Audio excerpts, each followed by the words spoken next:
As a child, my dear friend Tay served food to the homeless once a week, loved Sunday school, starred in plays, won talent contests and a scholarship for gifted youth, skipped 2 grades, and excelled in sports.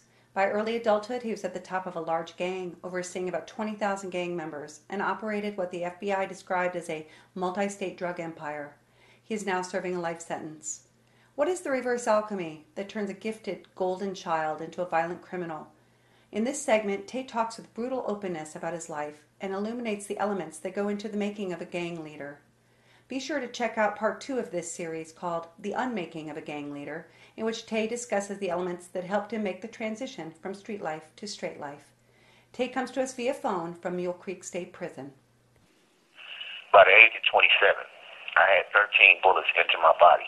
But at the age of 14, the violent world of the gang looked like the safest place to be. There are 3 primary reasons that youth join a gang, and I joined for all 3. But the first and maybe most compelling reason was safety. When you live in an environment where violence is commonplace and can erupt at any time, it's very alluring to have others around who can be depended on to always have your back. With the gang, we didn't have to face the streets alone.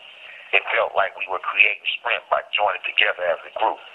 But I now know that by breaking into separate groups that opposed each other, we decreased our community's strength. At the time, though, we didn't see any other way to feel protected. Another reason that youth join gangs is that economically disadvantaged blacks, Hispanics, and even whites live in a world that treats us with disdain. To be in an environment where we are accepted and can feel pride in ourselves as individuals and as members of our ethnic group is like an oasis in the desert.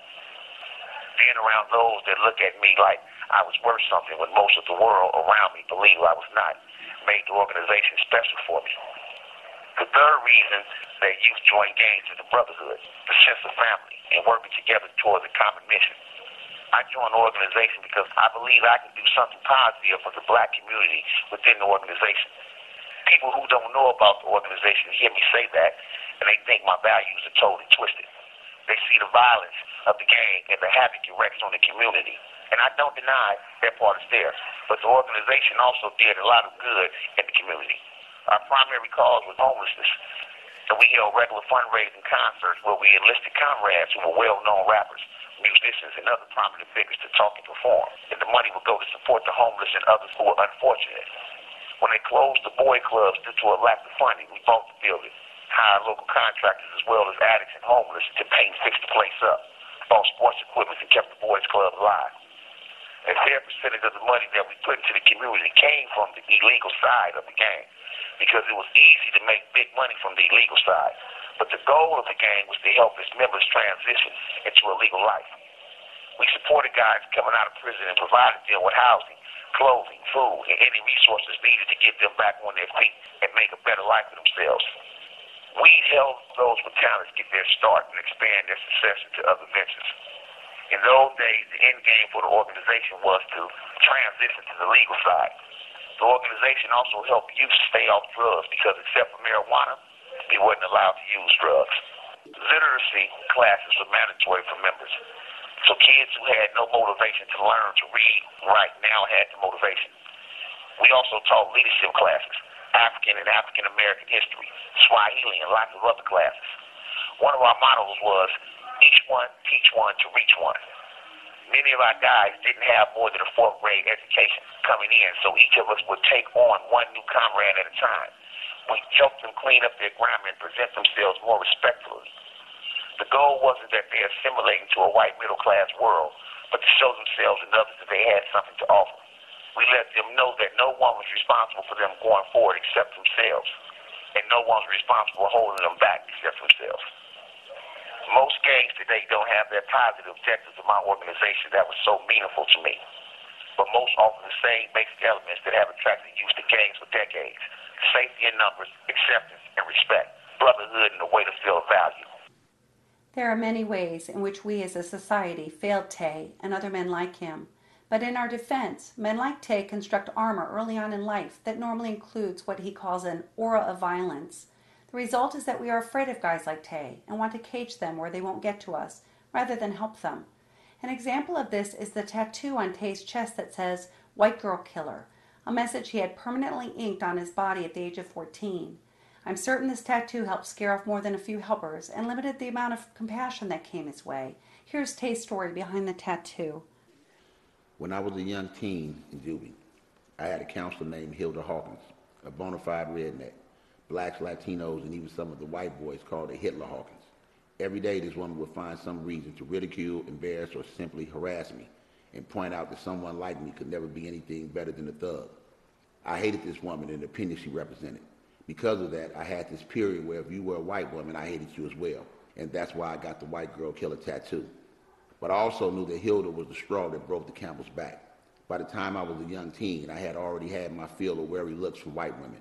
Looks that said, is he going to do something to me?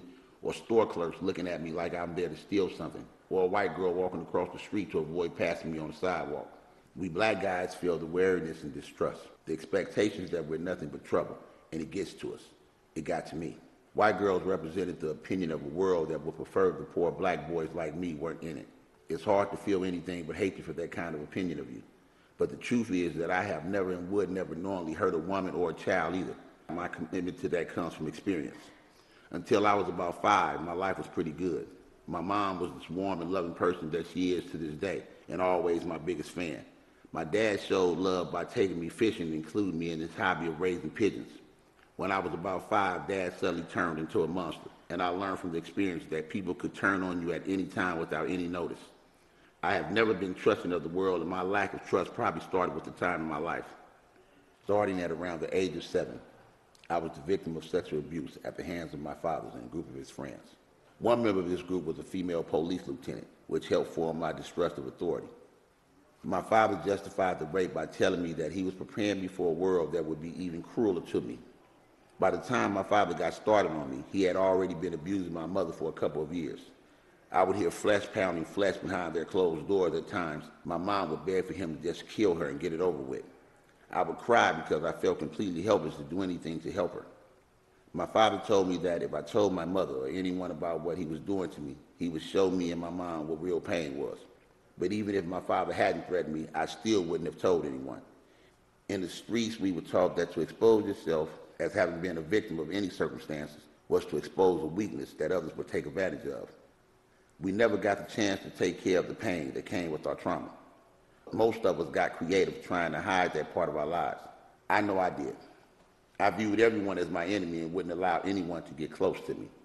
We all have our defense mechanisms, and mine was always violence or keeping an aura of violence around me. I understood that by pushing people away, I was not giving myself the opportunity to get to the core of what was going on with me, but I didn't feel like I had a choice. I held it all in and let it fester into something monstrous. I had a lot of emotions bottled up, but anger was the only emotion that was acceptable for a boy in my neighborhood. So I channeled all of it, grief, sadness, pain, and hopelessness, into anger. By the age of 12 or 13, I felt a hatred for the world so fierce and violent that it hurt to look into another person's eyes. I began acting out and was so totally lost and unyielding to my mother and everyone else that all they could do was pray for my soul. But it doesn't take that kind of pain to set a kid on the path of destruction. Growing up poor, surrounded by people who feel hopeless, who lack belief in themselves, who work too hard for too little, who battle with depression and addiction, and underneath it all, very low self-worth. Growing up in a community where brutality is just what it is. These things can take a serious toll on the kid, especially when he feels like there's no safe place to talk about it or doesn't know how to talk about it. Tay was very close with his grandmother and saw her house as a God-given sanctuary from the brutality of his home. He would find as many excuses as possible to go there. At about the age of 8, he went to Grandma's house and learned that she had died. Her death came at a time when his father's abuse had gotten more horrific.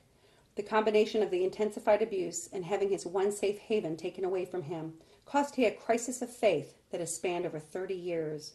After Grandma's death, Tay viewed the world as a godless place, filled with only cruelty, and this worldview, I am certain, has fueled many of his destructive behaviors and decisions.